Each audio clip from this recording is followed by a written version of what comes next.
SMK Widya Mandala melaksanakan perpisahan dan pelepasan siswa kelas 12 yang terdiri atas 3 jurusan. Sebanyak 159 siswa dilepas dan telah dipersiapkan untuk menghadapi dunia kerja.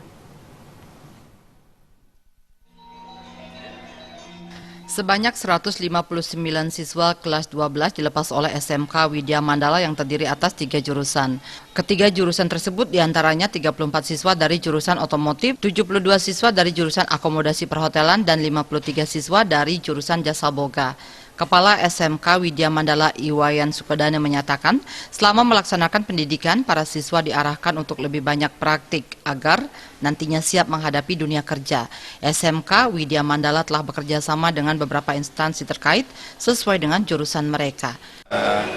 Siswa kami yang ikut ujian di tahun 2018-2019 ini sejumlah 159 dari anak-anak 3 program keahlian otomotif, tata boga, dan akademi perhotelan.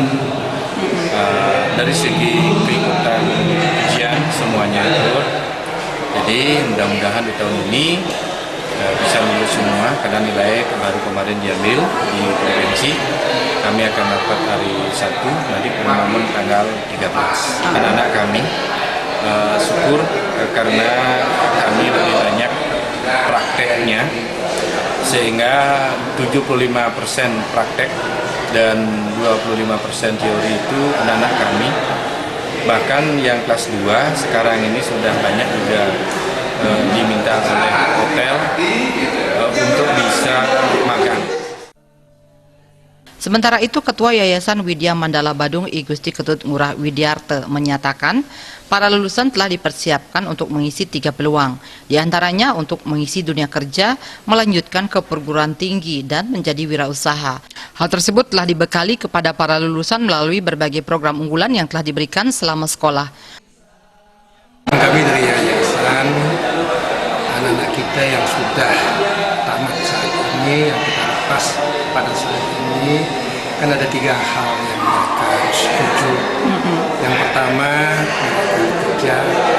Yang kedua, mereka mandiri, wirausaha.